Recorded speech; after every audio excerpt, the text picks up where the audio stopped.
Eh bien, bonjour à toutes et à tous. Donc, je suis Éléonore Béchaud. Je vous demande un peu de courage pour cette dernière table ronde qui sera très intéressante. Donc, Éléonore Béchaud, responsable du service partenariat à Montpellier Supagro. Alors, contrairement à mes deux prédécesseurs animateurs de table ronde, comme l'indique mon titre, je ne suis absolument pas spécialiste de l'agroécologie. Par contre, je suis spécialiste des partenariats. Donc ça peut être intéressant pour cette table ronde qui vraiment se centre sur la question du mode d'emploi, donc du comment on peut accompagner l'agroécologie.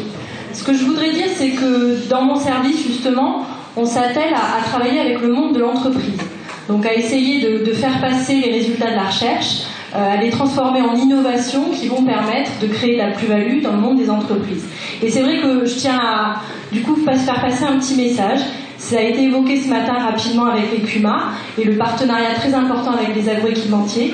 Et je pense que c'est très important aussi que sur les questions de l'agroécologie, on travaille tous ensemble avec les semenciers, avec les firmes phyto, avec l'ensemble de toutes les entreprises qui sont, avec l'agrofourniture évidemment, avec toutes les entreprises qui font partie aussi des acteurs du monde agricole, qui expérimentent et qui accompagnent également le monde agricole. Donc ça, c'est un petit peu le message lié à ma fonction que je souhaitais faire passer. Donc nous, pour la petite histoire, on a réussi dans le cadre de notre fondation à monter une chaire d'entreprise sur les agrosystèmes durables. Et avec les entreprises, on essaie donc de travailler sur de l'ingénierie permettant d'accompagner la mutation en agroécologie. Donc le thème de cette table ronde, agroécologie, mode d'emploi. On l'aura bien compris ce matin, ça n'est pas normatif, il n'y a pas un unique mode d'emploi, il y a plusieurs modes d'emploi. On a parlé d'état d'esprit, on a parlé d'hybridation, on a parlé de co-construction, on a parlé donc de termes assez ouverts, je dirais, finalement, sur l'agroécologie. Et donc cette table ronde va essayer de voir finalement comment on accompagne les acteurs en agroécologie. Et je dirais, finalement, j'ai envie de renverser la question, comment finalement l'agroécologie vous a poussé, chacun d'entre vous présent autour de cette table, à revoir votre mode d'emploi, à revoir vos pratiques d'accompagnement et à innover finalement. Donc comment l'agroécologie vous a amené à innover. Donc autour de cette table ronde, nous aurons des acteurs qui accompagnent les agriculteurs, nous aurons aussi des agriculteurs, nous aurons une entreprise, une start-up qui justement avec de l'innovation technologique peut permettre, faciliter l'accompagnement aussi des acteurs de terrain au service de l'agroécologie.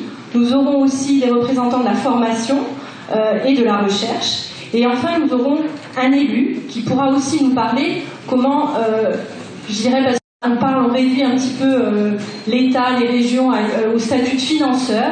Avant tout, les collectivités territoriales, l'État, sont aussi des pourvoyeurs de politiques publiques qui soutiennent ces mutations et ces changements. Donc là, c'est important aussi de voir comment, dans l'aménagement du territoire, dans la construction et la conception d'une politique publique, l'agroécologie fait bouger aussi les lignes. Voilà, donc je vous demanderai donc de répondre chacun d'entre vous en 3 minutes, 4 minutes à cette question, comment vous avez basculé dans vos pratiques. Et puis donc comme les deux précédentes tables rondes, nous relèverons donc les questions dans la salle. J'espère que nous aurons une petite demi-heure au moins pour répondre à vos questions. À chacun, donc au CIVAM, pardon. Voilà, pardon, je ne sais plus d'ouvrir le bal. Merci.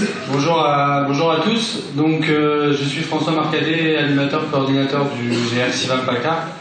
Et en ma compagnie, Solange Follet, agricultrice, donc, qui fait partie de ce collectif de maraîchers dans le Luberon Val de Durance, qui est un collectif de maraîchers qui a souhaité réfléchir aux problématiques de fertilité des sols.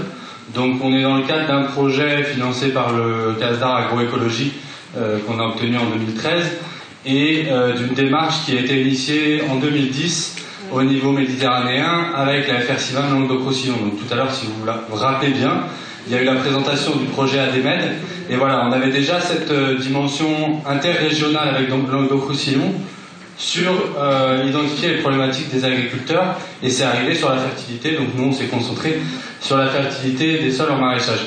Juste pour rappeler au niveau des pratiques d'accompagnement, justement au niveau du réseau CIVAM, Il y a 20 ans, il y a eu la structuration du réseau agriculture durable qui s'est fait sur les sites émerbagés dans l'ouest de la France.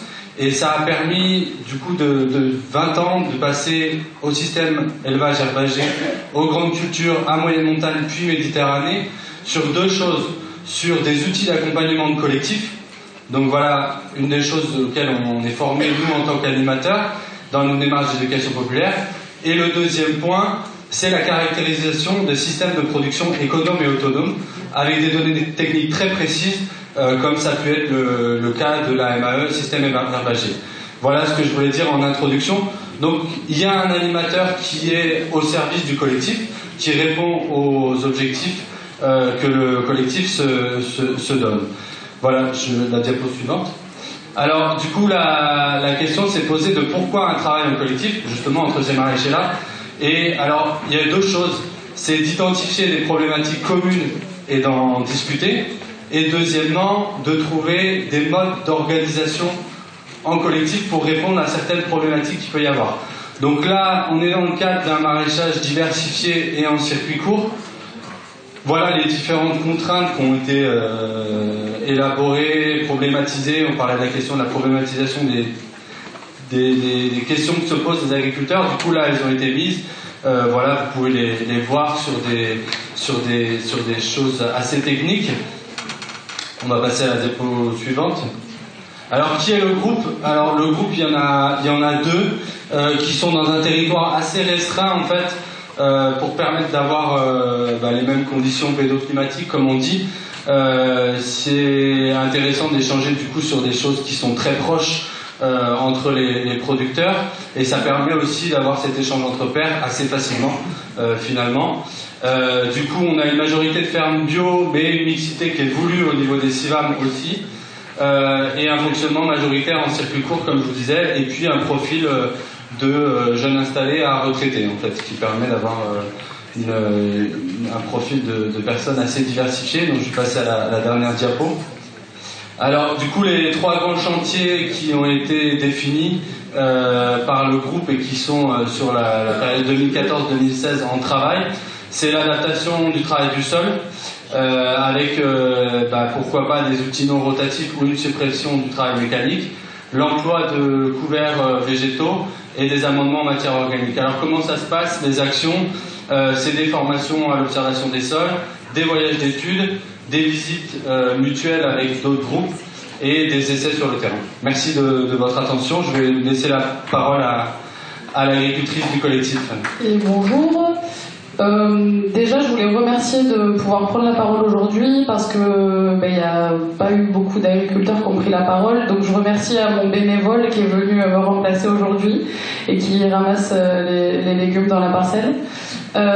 C'est un peu une révolution de pouvoir faire partie de l'évolution de l'agriculture et de prendre la parole au même titre que tout le monde ici. Voilà. Ce groupe, j'ai pas de diapo pour m'appuyer, alors j'ai que mon papier.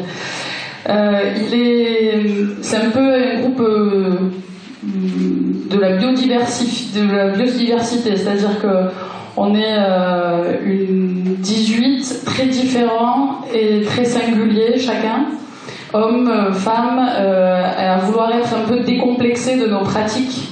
C'est ce que m'a dit Luc, qui fait partie du collectif il y a quelques jours. Je veux être décomplexé. J'ai trouvé ça assez génial. Donc cette diversité, elle est riche. Et donc ça, je vais commencer par l'aspect social du groupe. On voit des caractères, des profils différents. Et on se voit... comment on a répondu à un appel à un projet sur 3 ans. C'est un peu, ça va dans le temps de l'agriculture. C'est vrai que les changements, ils sont jamais du jour au lendemain, ils sont faits au fur et à mesure. Et c'est vrai que on le voit même dans notre groupe et dans l'avancée. Ça fait déjà 1 an qu'on a répondu à l'appel à projet, et la première année, on n'a pas réussi à se rencontrer. On s'est vu 2 fois. Et du coup, c'est que la 2e année qu'on a réussi à mettre en place de plus en plus des choses. Donc, voilà, c'est bien quand aussi les actions sont sur le plus long terme, parce qu'en agriculture, c'est vrai que le temps est un peu plus étendu et les expériences se voient sur des temps un peu plus longs. Il y a des problématiques communes qu'on se pose quant à l'agriculture et à notre rôle. C'est l'exigence liée au commerce et à la demande des mangeurs, qu'on est tous, et notamment en maraîchage, puisque par rapport aux préconisations du gouvernement de manger 5 fruits et légumes par jour, finalement ça nous concerne tous et tous les jours. Donc on a un sacré engagement à tenir. Et donc parfois on a un sentiment d'incompréhension de notre activité paysanne parce qu'on est peu nombreux, tout simplement. On fait partie d'une proportion de la population faible. Et du coup, quand on parle des contraintes climatiques et de biodiversité, je pense que pour nous, c'est pas ça la contrainte. Parce que si c'en était une, on serait pas agriculteur, tout simplement, parce que c'est vraiment le pari qu'on fait en étant agriculteur, c'est de travailler avec la biodiversité et avec le climat. Donc la contrainte, elle est peut-être à un autre niveau, donc social, économique et environnemental, de comment nous, humains, se voir faire partie de l'écosystème, comme comment je peux dire, voilà, en faisant partie de cet écosystème et non se voir comme en dehors de cet écosystème. On fait avec. Voilà. Et du coup, en termes social et juridiques, on a... Oh là là. Il n'a pas été retourné, le tablier. D'accord. Je vais essayer d'accélérer. En termes social et juridiques, c'est vrai qu'on a tous des structures, donc on est tous entrepreneurs, indépendants, et c'est une lourde charge, sachez-le. C'est une lourde charge, et du coup,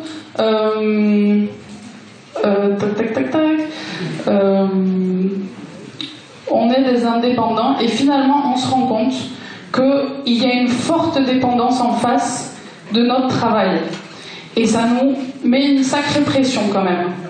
Et donc ces projets-là, justement tournés vers l'agroécologie, c'est peut-être aussi une manière de rééquilibrer un peu ce rapport entre la dépendance des gens à manger, à s'alimenter sainement, fraîchement et de manière équilibrée. Et nous aussi de promouvoir notre travail sans mettre à mal notre entreprise. Voilà, donc parfois on sent un peu ce décalage-là. Et la question de l'alimentation, on essaye d'organiser aussi par rapport à la restauration collective. Voilà. J'aurais plein de choses à dire au niveau économique aussi, par rapport à tout ce que... je vais finir là-dessus, voilà. Et puis le reste... si vous voulez, je continuerai en bas. Mais j'ai vu tout à l'heure dans la présentation sur la loi d'avenir qu'il faut améliorer la valeur ajoutée et que c'était un critère économique. En tant que futur chef d'entreprise, parce que ça fait 3 ans que je suis en parcours d'installation, parce que j'ai un peu une tête dure et j'aime comprendre les choses, je me suis intéressée à la TVA. TVA, la taxe sur la valeur ajoutée. Donc, la TVA, c'est quelque chose que nous considérons comme producteurs de matières premières. Et pourtant, on me conseille d'être assujetti à la TVA. Ça veut dire qu'en tant que producteur de matières premières, je vais acheter plus de choses transformées, donc avec une TVA forte, et je vais revendre à une TVA faible. Donc ça veut dire que on va me rendre de la TVA. Ce qui finalement révèle un peu d'une incohérence au niveau de la place de l'agriculture. Je ne sais pas si je me fais comprendre. je veux peut-être ébéiter. Mais voilà, donc au niveau de l'économique, vraiment, il y a des outils de comptables auxquels on est confronté et qui nous induisent nos modes de production. Et nous avons vraiment des réponses à donner là-dessus et une voix à nous faire entendre sur des outils qui nous sont donnés pour gérer nos entreprises et qui ne sont pas forcément adaptés au changement vers l'agroécologie. Donc je suis Olivier Gravas, je suis éleveur au vin dans les Pyrénées-Orientales, en zone de Piémont méditerranéen. Et donc je suis là donc en titre qu'éleveur au vin. Je suis également président de l'association des AFP-GP qui gère les pastoralismes collectifs sur le département, et également gérant d'une SARL qui regroupe 8 éleveurs de brebis qui essayent de remettre en culture des friches sur la zone périurbaine de Perpignan. Donc l'agroécologie, mode d'emploi, moi j'ai pas de solution révolutionnaire innovante, je ne sais pas, en tout cas peut-être au niveau des nouveaux partenariats à développer. Ceci étant dit, moi je voulais revenir sur mon cas, enfin je suis plus ou moins représentatif d'un certain type d'élevage de Piémont méditerranéen, on va dire, un élevage très extensif, qui se décline en trois zonages bien déterminés. Je voulais revenir par zonage, un peu voir quels étaient les outils qu'on pouvait renforcer ou les partenariats qu'on pouvait développer en termes d'agroécologie. Donc sur nos élevages, on a une période d'hivernage en exploitation. On est des exploitations hyper extensives sur des zones défavorisées, des milieux ouverts, semi-ouverts, plutôt fermés. Donc le côté environnemental et agroécologique, même si on a toujours des choses à améliorer, on a des efforts à faire en termes d'effluents sûrement, en termes de traitement des parasitaires, mais d'un point de vue global, on a quand même depuis des décennies une approche agro-environnementale à la fois reconnue sur nos territoires et une agriculture qui est rentable et qui produit des produits qui ont des labels de qualité reconnus. Donc tout ça pour dire que c'est les nouveaux outils, notamment les outils de la PAC, c'est ce que disait un peu M. Dimanche tout à l'heure. On ne sait pas trop bien si nous on est dans le côté très économique, trop environnemental, et savoir sur quelles aides on va. Donc pour être très clair, on est dans des zones à fort handicap qui devaient être revalorisées par la nouvelle PAC, et on s'aperçoit que nous on maintient un certain système d'élevage où on a adapté nos bêtes, nos systèmes de pâturage à ces territoires que vous allez pouvoir en diapositive, qui sont très extensifs, pauvres parfois en ressources, mais avec des races adaptées et qui produisent quand même, qui permettent de dégager un revenu. Donc voilà, faire attention à ce que, pour citer 2-3 termes qui parleront à certains, au niveau des futurs DPB, créer des prorata sur les DPB, je veux bien l'entendre, mais bon, sur nos systèmes particuliers, on produit quand même sur ces terrains, même s'ils sont pauvres, et créer une indemnité à compensation de handicap naturel qui va être, plus le terrain va être accidenté et environnementalement riche, plus on sera handicapé, moins on aura de cette LICHN. Donc ça c'était pour un peu alerter là, ça sur le niveau hivernage de l'exploitation. Après, il y a deux autres zones où naturellement nos exploitations d'élevage vont, c'est les territoires d'estive, qui sont des zones alors encore plus expansives, encore plus environnementalement responsables, on va dire, qui je pense sont des territoires qui sont, des structures, des groupements pastoraux qui sont tout à fait potentiellement éligibles à la labellisation GI2E. Il faudrait voir. C'est des territoires où déjà des partenariats un peu innovants sont créés avec les autres gestionnaires du territoire, que ce soit les réserves naturelles, les opérateurs environnementaux. Donc ça, ce serait des choses à continuer de mettre en place, sachant que là aussi, on est pénalisé par le fait qu'on a des zones trop hostiles, pour parler clairement, et notamment par rapport au futur MAE, parfois des niveaux de rémunération qui empêcheront les groupements pastoraux de faire des mesures à fort impact environnemental parce qu'ils ne sont pas assez rétribués puisque c'est des territoires difficilement accessibles, à forte déclivité de pente et à embroussaillement très fort. Et le troisième domaine, c'est sur l'autonomie fourragère et la production de fourrage des exploitations. Alors là, au niveau des exploitations, il y a sûrement des outils à conforter par rapport aux AZCano et permettre à la fois aux AZCano de se moderniser et aux utilisateurs des AZCano de faire des investissements qui puissent permettre d'irriguer en utilisant moins d'eau. Mais ça va de pair avec une politique de maîtrise foncière parce qu'on ne peut pas se permettre d'investir dans de l'arrosage par aspersion si on n'a pas la maîtrise du territoire derrière, ce qui est souvent le cas sur le territoire. Et l'autre volet de l'autonomie fourragère, c'est donc le projet que je représente plus particulièrement aujourd'hui, qui est un projet qui a été un projet CASDAR qui a été récompensé l'an dernier sur donc de la reconquête de friches viticoles pour la plupart, après un rassage de vignes, sur la zone périurbaine de Perpignan. Et là, je voulais insister sur donc, des partenariats peut-être innovants, je ne sais pas, peut-être que ça s'est déjà fait par le passé, mais avec des communes.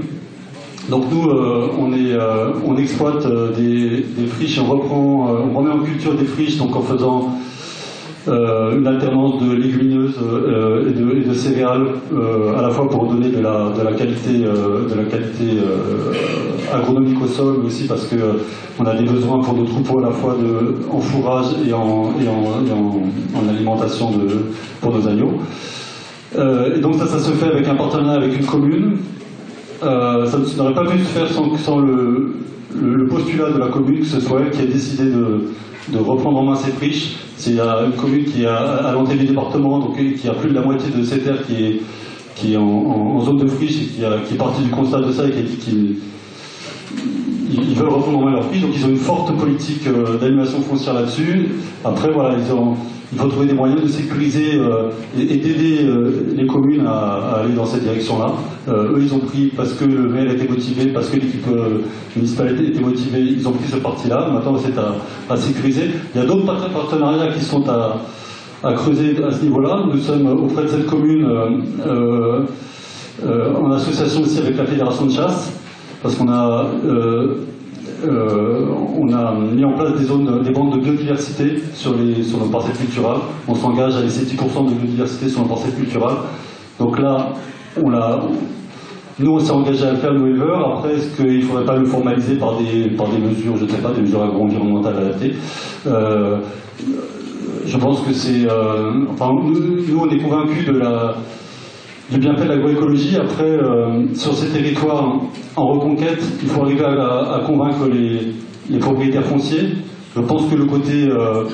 après, il faut être bêtement terre à terre, parfois. Le côté bande de biodiversité, ça peut convaincre les gens à laisser leur terre à disposition. On a eu l'an dernier sur le département des articles dans la presse où il y avait des riverains qui commençaient à se plaindre de tracteurs céréaliers qui faisaient trop de bruit ou trop de poussière.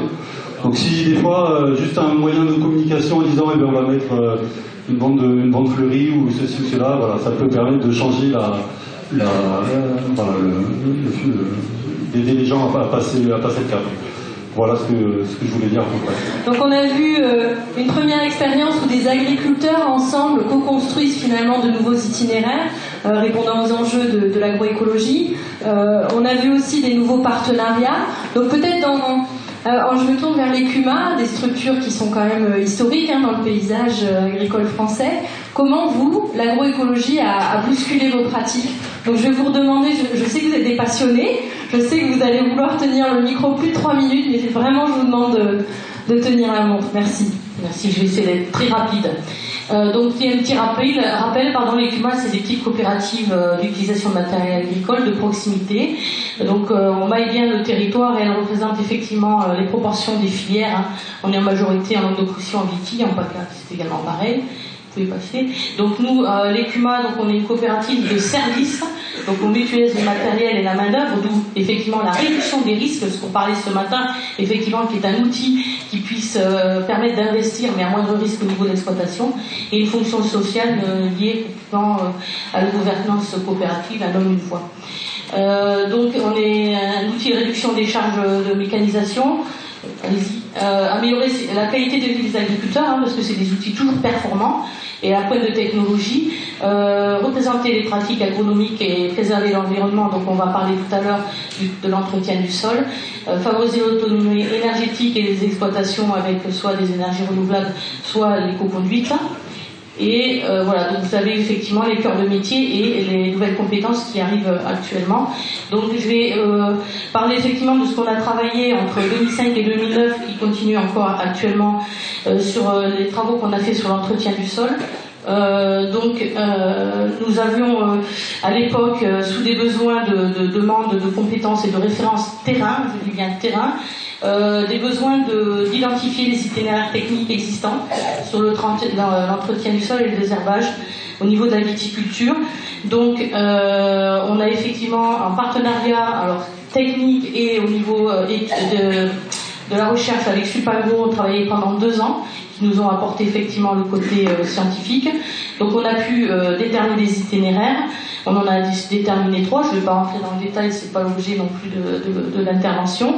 Et de là, on a pu effectivement mettre en avant que dès que l'amortissement du matériel était terminé, on n'avait pas obligatoirement un surcoût. Par contre, on avait des nouveaux besoins, qui étaient l'organisation des chantiers, un matériel de travail du sol, on en a besoin de plus en nombre dans une CUMA qu'une machine à vendanger, c'est pas un matériel de production. Donc, ce qui a engagé effectivement un nouvel accompagnement, c'est plus simple de désherber chimiquement que de travailler mécaniquement et de s'organiser et de travailler collectivement. Donc, la nécessité effectivement aussi l'implication de tous les partenaires, c'est ce que j'ai voulu mettre à côté. Nous, au niveau des CUMA, mon intervention est sur la partie CUMA et réseau. Et l'intervention du président de la CUMA de Saint-Brézéry va plus intervenir au niveau de l'implication de l'adhérent et de la CUMA. Et au niveau de la promotion et de la continuité du développement de ce travail sur le terrain, il faut les partenaires techniques et financiers qui soient impliqués, le réseau, c'est-à-dire les CUMA et les accompagnateurs du réseau, c'est-à-dire la fédération départementale, et l'implication, ou si vous voulez, par des démonstrations et par des outils de communication. Donc on a communiqué sur le côté technique, mais aussi que des modalités financières que les partenaires financiers apportaient, c'est-à-dire à l'époque c'était les PVE, c'était les aides qui étaient développées sur les territoires. Donc on a communiqué ensemble à ce moment-là, et donc aussi on a un rayonnement, donc on intervient pour les adhérents, pour la mise en œuvre, et aussi des non-adhérents, puisque c'était des journées ouvertes à tous. Donc le résultat, c'est qu'on a eu des investissements en CUMA soutenus, qui étaient importants par l'agence de l'eau, la région, le FEADER, dans le cadre de l'ancien programme contrat de Paris région, et autres qui seront repris au niveau du PDR. Et ce qui est intéressant, c'est qu'au niveau du matériel, à l'époque on avait démarré, il y avait 3 intercepts, donc matériel de travail interrang. Aujourd'hui il y en a 15 qui existent, donc ça s'est développé et ça se fabrique essentiellement dans nos régions, puisque ce sont des matériaux qui n'ont pas trop de technicité au niveau de l'électronique, mais plus voilà, qui sont plus simples à fabriquer. Voilà, donc je laisse la parole à Monsieur Ribérol, qui est président de la CUMA Saint-Brézéry. Ah, il ne regarde pas. On peut avoir la diapo suivante, s'il vous plaît, qui va expliquer effectivement les différentes capacités qu'ont besoin les CUMA pour pouvoir accompagner la démarche.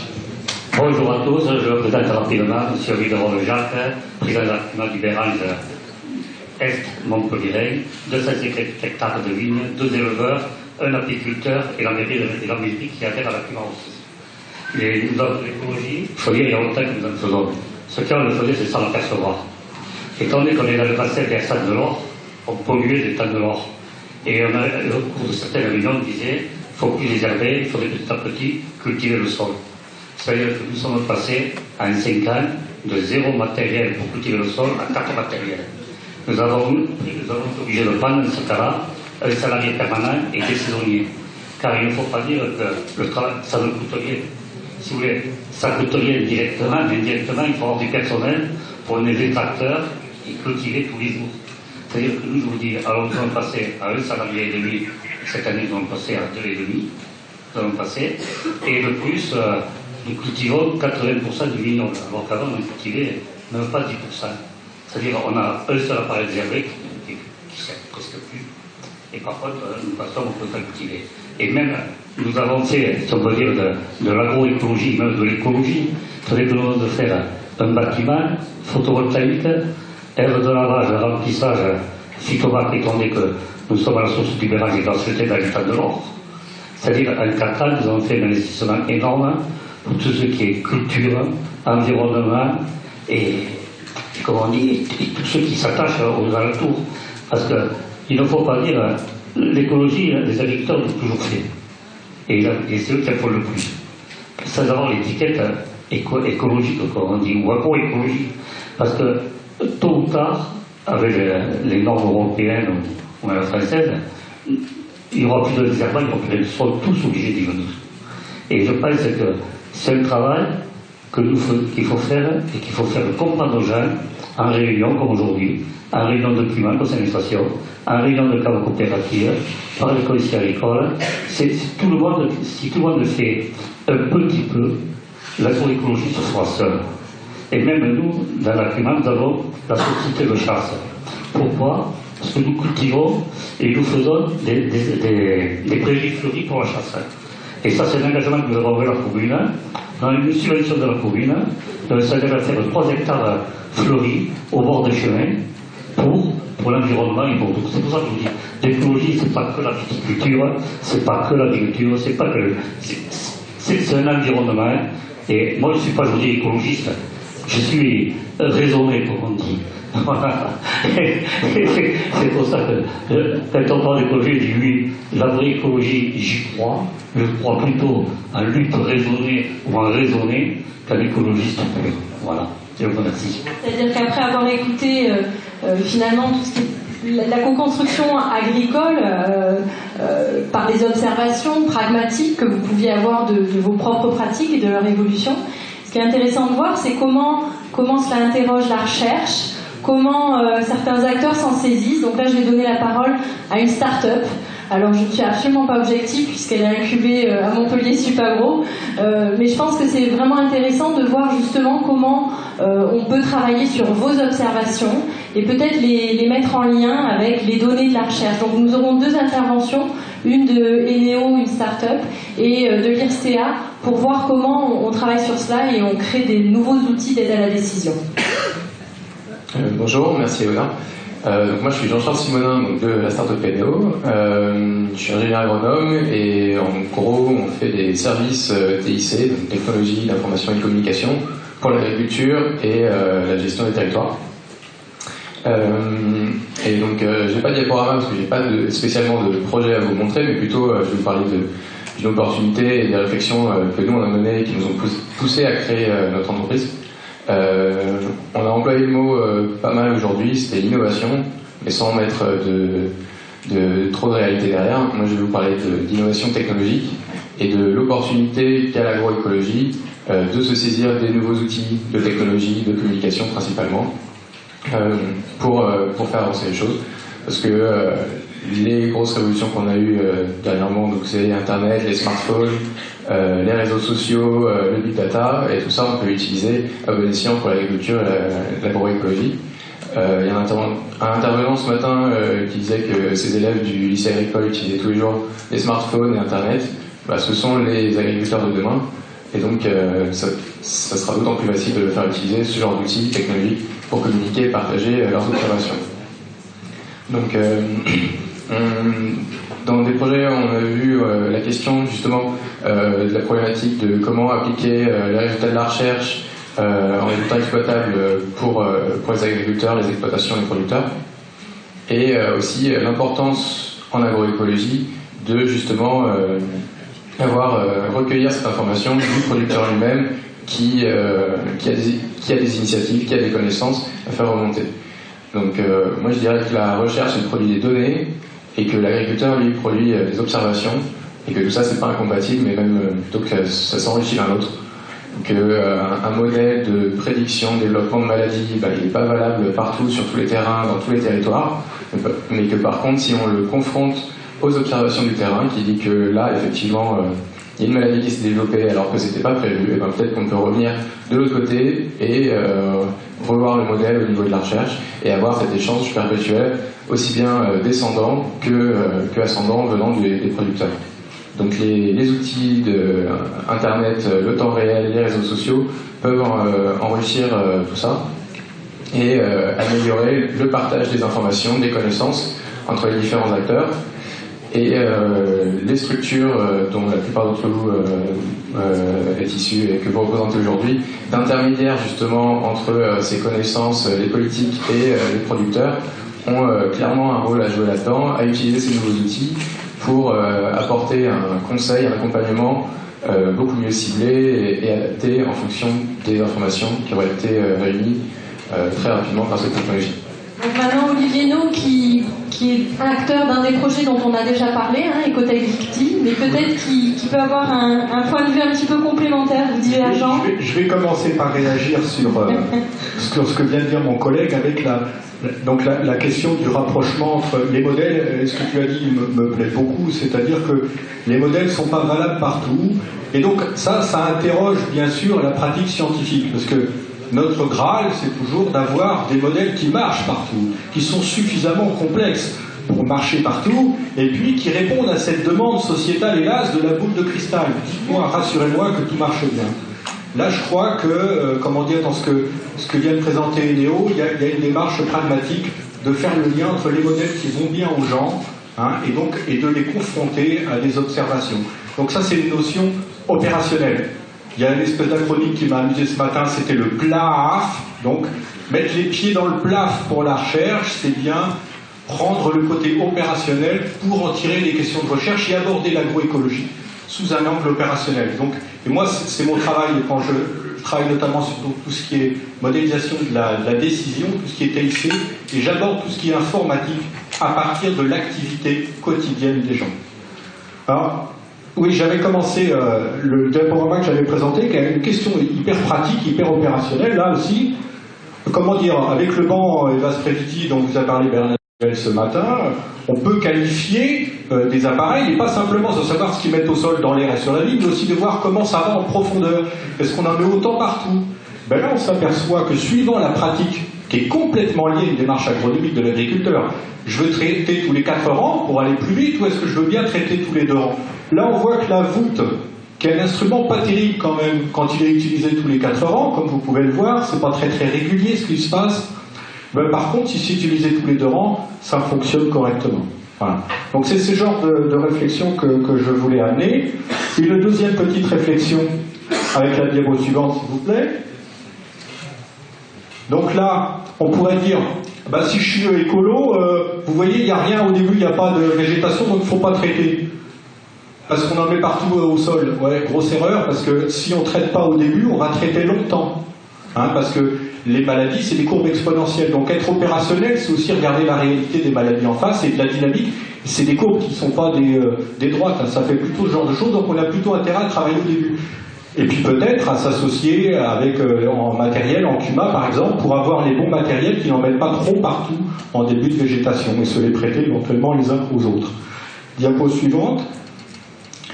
Donc là, c'est encore un aspect opérationnel. Suivant la manière dont on est disposé à prendre du risque, suivant l'organisation de l'exploitation, si on veut par exemple baisser la quantité annuelle de produits phyto qu'on met sur une parcelle, on peut travailler sur la dose, on peut travailler sur le moment où on traite, on peut aussi essayer d'observer utile. Ce serait pas mal ça d'observer utile. Alors observer utile, ça veut dire aussi qu'il faut le valider ça, et ça c'est aussi de la recherche ou aussi de l'expérimentation partagée. Le système Million de décision pour la vigne, on l'a expérimenté sur plus de 60 parcelles en France dans différents territoires. Mais le but, c'est pas de faire un système normalisé, le but c'était d'apprendre ensemble, et il y a un certain nombre de chambres d'agriculture qui se sont emparés de ce truc-là pour faire de la formation et des groupes de viticulture pour voir, tiens, est-ce que tu serais capable de t'arrêter quand le fruit il est suffisamment résistant? C'est bien de savoir retarder le moment de démarrage de la phyto, mais c'est aussi bien de savoir s'arrêter. Quatrième diapo. On va finir sur les TIC avec la question de, comme on en a parlé, on en a vu des notions s'accumuler au cours de la journée, on les a rappelées, il y avait l'écologiquement intensif, l'intensif en connaissances, c'est pareil, c'était le nouveau Graal, ça on met plein de connaissances. Oui, il faut quand même mettre les bonnes, des connaissances opérationnelles qui correspondent, et c'est ça que je voudrais surtout dire aujourd'hui, qui correspondent à un projet. Donc les TIC, que ce soit la phyto, le choix du matériel, le choix du système TIC, c'est aussi construire une organisation, et cette organisation doit d'abord répondre aux objectifs notamment des agriculteurs, et donc voilà, c'est autour d'un projet qu'on va construire l'organisation technique et peut-être pas l'inverse. Donc on le voit bien, on le dit depuis ce matin, on n'est pas dans un système descendant, que ce soit la recherche qui transfère, que ce soit le conseiller agricole qui transfère ou le ministère qui transfère et dicte une loi. On est bien dans un système de co-construction. Alors comment ça se passe dans l'enseignement agricole? Comment on fait se rencontrer les savoirs traditionnels, mais aussi les biotechnologies, les savoirs de la recherche? Comment ça se rencontre? Aurélie Javel. Bonne question. Diapo suivante, s'il vous plaît. En fait, nous, je vais parler au nom du Supagro-Flora, qui est un institut de Montpellier Supagro, et qui propose de la formation initiale, mais aussi de la formation continue. C'est ce qui nous intéresse plus particulièrement aujourd'hui, c'est-à-dire qu'on forme les profs de l'enseignement agricole. Et en fait, dans ces formations, il y a des formations évidemment sur les enjeux techniques, ça on en a beaucoup parlé aujourd'hui, mais en tant qu'anthropologue, moi ce qui m'intéresse beaucoup, c'est les enjeux socio-culturels. Et ça, souvent, c'est un peu escamoté comme question, et je considère que dans la transition agroécologique, c'est un des très très gros enjeux, et pour lesquels on n'a pas beaucoup d'outils et qui posent beaucoup de questions. Donc voilà. Donc aujourd'hui, là, pour reprendre ce qu'on a dit, donc il est question de changer de mentalité, de façon de penser, de mode de raisonnement. Ça, on l'entend un petit peu partout aujourd'hui. Donc ça veut dire que l'enseignant, le formateur doit apprendre, et l'agriculteur évidemment doit apprendre à faire avec. Et là, j'insiste sur le faire avec et non pas gérer, avec donc la complexité, le risque et l'incertitude. Ça, je ne vais pas y revenir. Mais ça veut dire qu'il faut traiter avec des savoirs savants ou savoirs scientifiques qui ne sont pas toujours stabilisés, puisque c'est vraiment au sens plein la science en action, et des savoirs empiriques, puisqu'on parle de savoirs locaux, savoirs paysans, on l'a mentionné aujourd'hui. Mais le problème, c'est que ces deux formats de savoir sont souvent opposés. Il y en a un qui est plutôt sur dans l'enseignement agricole, on est plutôt sur le temps court, une approche plutôt intellectuelle. Le savoir plutôt empirique, lui, est plutôt quand même sur le temps long. Il est aussi sensoriel, par exemple. Donc, il y a beaucoup d'éléments caractéristiques qui se trouvent que les deux formats, savoir empirique, savoir scientifique, dans l'enseignement agricole, des fois se confrontent un petit peu. Donc ça veut dire que l'enseignant, le formateur, doit devenir accompagnateur dans la construction d'un savoir. Et une chose importante, c'est un savoir qui devient de plus en plus individuel, au sens qu'un agriculteur est confronté à son terrain, avec les spécificités, doit faire avec les spécificités du terrain, et ça, l'enseignant doit pouvoir l'accompagner dans cette construction-là. Diapo suivante, merci. Alors, sinon, une des injonctions de l'agroécologie, c'est qu'on doit faire avec la biodiversité qui devient un partenaire de l'agriculteur. Sauf que là, au niveau sémantique, le partenariat ne signifie pas toujours la même chose pour tout le monde. Et donc ça doit aussi se travailler. Donc ça veut dire que l'accompagnateur, l'enseignant-formateur doit accompagner la réflexion, mais la réflexion qui tient presque de la philosophie, puisque là, on doit questionner son rapport au monde. C'est-à-dire, qu'est-ce que c'est que la biodiversité pour moi? Qu'est-ce que c'est que des éléments naturels? Quelle interaction je peux avoir avec eux? Comment je peux travailler avec? Qu'est-ce que ça veut dire qu'ils sont partenaires de mon travail? Et dans quel sens je peux gérer, c'est pour ça que je parlais de votre gestion, dans quel sens je peux passer du côté gestionnaire au côté de faire avec la nature et travailler avec elle. Donc ça, on est vraiment dans des questions presque vraiment, je dis, philosophiques. Et ça, il faut aussi aider l'enseignant à affronter ces questions-là et à affronter les changements qu'on est en train de vivre. Et la toute dernière diapo. À Montpellier Supagro, on travaille donc sur ces questions. Donc ça veut dire qu'on réfléchit à l'hybridation des savoirs savants et des savoirs empiriques. Donc comment les faire dialoguer, comment les faire travailler ensemble, comment les intégrer dans les référentiels. On travaille également aux outils pour faire évoluer les fameux états d'esprit et la façon de regarder la nature et de travailler avec. Ça veut dire créer des scénarios pédagogiques pour inclure ces questionnements-là et inclure si possible des réponses pour essayer de passer à la transition agroécologique. On réfléchit aussi à la place du sensible, du sensoriel, de l'intuition, des choses qui paraissent complètement peu importantes, généralement un peu subsidiaires, qu'on laisse de côté, mais qui, dans la transition agroécologique et dans le rapport au monde, sont au premier plan des questionnements à prendre en compte. Et on réfléchit, donc là ça fait le lien avec les TIC par exemple, sur les outils de transmission de ces savoirs. Est-ce qu'on peut utiliser le e-learning? Est-ce qu'on peut utiliser par exemple la vidéo? Est-ce qu'une vidéo est suffisante pour transmettre un savoir empirique? Voilà, ce genre de questionnement. Merci. Alors, Monsieur Michel, il vous appartient la lourde tâche de conclure rapidement et donc de nous offrir le point de vue d'une collectivité territoriale et donc d'un territoire. Donc là, on change d'échelle. Monsieur Michel. Merci. Donc effectivement, je suis élu, mais dans une vie antérieure, j'ai pris ma retraite comme IG-greffe au ministère de l'Agriculture. J'ai un petit peu la double appartenance, si je puis dire, par rapport au sujet d'aujourd'hui. Et je ferai une parenthèse dans l'une de mes présentations et par rapport à cette antériorité. Alors, donc, j'ai intitulé cela de l'idée d'agroécologie au projet de territoire. Donc, quelle échelle? Bon, j'y vois 3 échelles, mais il y en a beaucoup plus. La première, c'est l'échelle parcelle, qui est une approche technique. Bon, tout a été dit, pratiquement tout. Je pense qu'il faut insister sur 2 choses, c'est l'approche factorielle et l'approche systémique. Il ne faut pas craindre d'appeler une parcelle biotope culturale. Ça me paraît important. Il faut bien situer le court terme et le long terme, comme ça a été spécifié. L'exploitation agricole, c'est une approche microéconomique qui peut être sociale et technique à la marge.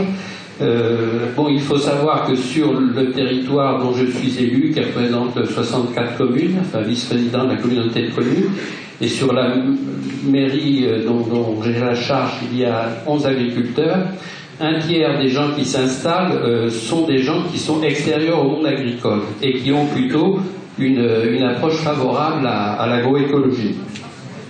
Ce qui fait que nous avons en fait 2 agricultures qui cohabitent, une agriculture traditionnelle et une agriculture avec des productions plus spécifiques, plus originales, pouvant aller de l'élevage d'ânes à la production de sel de bouleau. Alors sur le territoire, c'est une approche macroéconomique, sociale et culturelle. Culturelle, ça traduit l'identité au territoire. Souvent dans le milieu rural, les gens sont très fiers d'appartenir à un territoire, et sur le vin, par exemple, c'est poussé à l'extrême lorsqu'il y a des notions de terroir. Alors, diapositive suivante sur les modes d'emploi. Le premier point, donc, c'est démythifier l'agroécologie. Alors là, je ferai donc un petit retour en arrière, parce qu'il faut savoir que l'écologie a été introduite en 1972 dans l'enseignement agricole. J'y ai participé, j'étais jeune enseignant. Et 20 ans après, nous avons introduit la notion d'agroécosystème en créant la voie technologique. C'est-à-dire, j'étais à l'époque inspecteur pédagogique national en sciences agronomiques, et dans l'écriture des programmes, donc nous avons introduit cette notion, et pour bien identifier la voie technologique par rapport à la voie scientifique et à la voie professionnelle.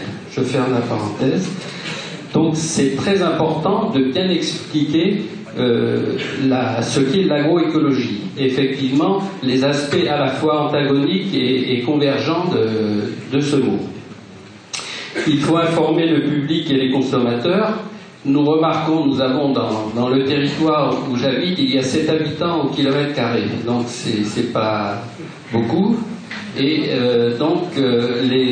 nous avons de plus en plus de monde l'été, puisque 80% de la population est urbaine, qui viennent à la campagne et qui n'ont pas cette culture rurale que des générations antérieures ont pu avoir. Tout le monde avait de la famille à la campagne, c'est plus le cas aujourd'hui.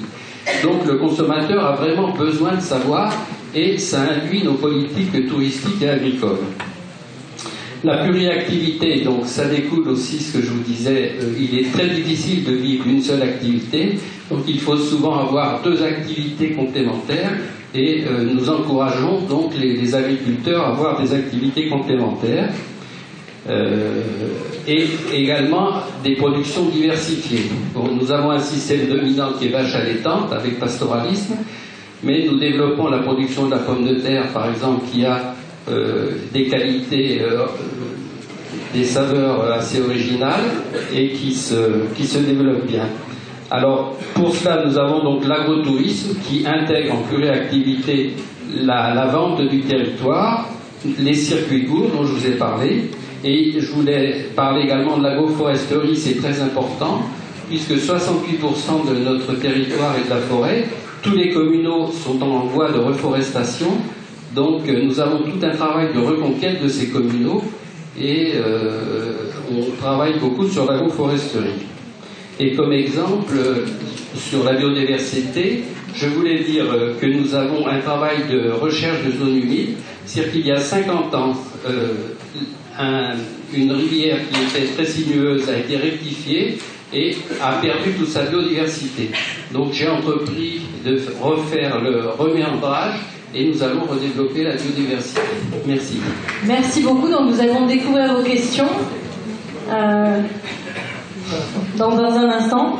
Donc on a 7 minutes et demie pour y répondre. J'ai négocié. J'ai oublié de vous parler, nous sommes en train de travailler sur un PTCE, un pôle territorial de compétences économiques, dans lequel j'ai fait inscrire l'agroécologie dans l'ensemble des activités. Donc c'est quelque chose qui offre aussi des possibilités. En premier lieu, il y a eu surtout des questions, des remarques autour de la question foncière. Donc, première personne dit la question foncière est centrale pour garantir la réussite de l'agroécologie. Il faut que les propriétaires fonciers et les citoyens comprennent ces nouveaux modes de production. Un autre revendique que l'agriculture doit reprendre sa place dans l'aménagement durable du territoire. Et un encore va plus loin en disant la collectivisation du foncier peut être une solution pro-agroécologique, point d'interrogation. Donc sur cette problématique foncière, qu'en pensez-vous? Peut-être Fricato, non, vous avez évoqué ce point-là, et puis le partenariat avec les communes, ça peut être intéressant, un petit éclairage. On n'a pas de solution pour l'instant. Nous, on travaille un peu à vue au niveau de Fricato, c'est-à-dire qu'on a des conventions. Enfin, la commune avec qui on travaille, la commune de Cléra, traite directement avec le propriétaire. On a une visibilité de 3 ans maximum. Donc, notre force, c'est d'avoir un potentiel de friche. Malheureusement, voilà, l'opportunité pour nous, c'est le problème de la zone périurbaine de Perpignan, c'est qu'il y a des milliers d'hectares de friches. Donc, on a un peu de terre devant nous, mais après, c'est sûr que la structuration foncière est un gros souci et que très clairement, nous, on a des gros travaux de remise en culture. Si on n'a pas au moins une visibilité à 6-8 ans, bon, c'est difficile. Alors effectivement, la gestion de l'espace sur une commune, je vais vous donner un exemple très concret sur ma commune. Donc sur 2360 hectares, il y a pratiquement 480 hectares de terres labourables, mais il y a 350 hectares de communaux qui sont redevenus des bois, comme je vous disais tout à l'heure. Alors donc nous avons comme projet avec la Chambre d'agriculture d'inventorier tout cela, de créer peut-être même un GI2E avec la Fédération des Cumas et la Chambre d'agriculture pour justement reconquérir ces espaces et offrir des possibilités d'installation à des jeunes qui voudraient s'installer et qui ne seraient pas à la SMI. Je voulais juste rajouter que concrètement sur la commune sur laquelle je travaille, ça va de pair aussi avec, ils sont en train de finaliser un plan local d'urbanisme, c'est-à-dire que les propriétaires fonciers à l'heure actuelle, ils sont un peu en train de jouer à la tombola, savoir si passera pas. Quand voilà, une fois que les plus sont arrêtés, on a déjà une visibilité à 25-30 ans, donc les gens sont plus enclins à mettre à disposition leur foncier. Et après, il y a une commune dans le département du Pyrénées-Orientales qui a engagé un PAEN. Après, il y a aussi cet outil-là qui peut nous permettre de bloquer du foncier agricole et donc pour des pratiques agroécologiques.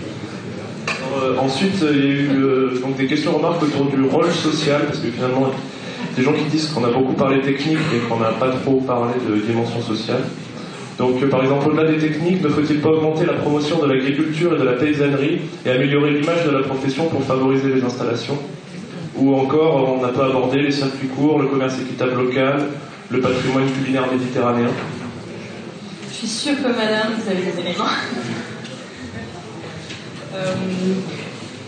Oui, effectivement, je vais parler du coup au nom du collectif dans lequel je fais partie, puisque c'est un volet qu'on essaye toujours de promouvoir, et on se rend compte que le volet social, c'est une rencontre entre un peu aussi toutes nos névroses d'agriculteurs, et que chacun, on a tous des compétences, des problématiques sur nos fermes singulières qui peuvent être utiles à l'autre, et qui sont parfois révélées aussi par les personnes qui mangent ce qu'on produit. Donc tout ça, c'est un maillon, une toile d'araignée qui se tisse, mais au fil des années. Et c'est vrai que dans le groupe, là, récemment, on est parti en voyage d'études. Donc c'était, ça faisait un exemple, par exemple, de lien social. On a loué 2 minibus et on est parti en Haute-Garonne, donc grâce à l'appel à projet Casdar. Et donc du coup, nous voilà partis en colonie de vacances de maraîchers pour aller voir d'autres pratiques près de Toulouse. Et voilà, ça permettait de créer des liens forts entre nous, et de voir aussi, de repérer quels étaient les caractères et les compétences plus spécifiques de chacun, et comment les mettre à profit pour les nécessités, créer des rôles et des liens entre chacun, quoi. Merci. Donc il y avait aussi d'autres questions. Comment impliquer la grande distribution et l'industrie dans le projet agroécologie pour la France? Donc c'est ce que j'évoquais en début, et que ose en ce moment Montpellier Supagro au travers d'une chaire d'entreprise. Je pense qu'il y a plein d'autres modalités pour travailler évidemment ensemble avec l'industrie, l'agro-industrie. Et le rôle de l'animation est fondamental pour la réussite des projets agroécologiques. Est-ce que les GI2E pourront bénéficier d'animateurs? Et si oui, selon quelle modalité? Donc là, c'est une question qui s'adresse à l'État et qui pourra être prise peut-être en conclusion par les pouvoirs publics qui pourront peut-être y répondre. Je crois qu'on arrête là, c'est ça? Donc peut-être un petit mot de conclusion. Moi, j'avais envie de dire que, assez paradoxalement, cette journée, même si elle a laissé entrevoir des visions différentes, des définitions différentes, on n'a pas eu l'émergence de confrontation et de conflits. Et moi, je reprendrai le mot de madame, le mot décomplexer, le mot ne pas avoir peur, parce que je pense qu'il faut laisser émerger ces visions différentes, ces acteurs très différents, qui peuvent vraiment se placer très différemment autour de cette question, et puis cheminer ensemble. Alors on l'a vu, déjà, recherche, etc., formation, agriculteurs, organisations, organismes d'accompagnement, qui tous doivent bouger, doivent changer, mais ouvrons à la société, aux collectivités territoriales, à tout le monde, et puis partageons nos points de vue, laissons peut-être émerger les conflits, mais pour ne pas que le plus fort gagne, pour ne pas que ce soit un rapport de force, je pense qu'il y a un rôle essentiel qui est donné au pouvoir public, aux collectivités territoriales, pour réguler ces débats-là. Mais je pense que c'est important aussi d'être décomplexé, de ne pas avoir peur, dans cette société qui est quand même aujourd'hui fondamentalement pessimiste et qui a peur. Eh bien, osons, on l'a dit au début, c'est une chance l'agroécologie, et c'est aussi peut-être une chance pour que tous ensemble on puisse construire autre chose. Voilà, merci.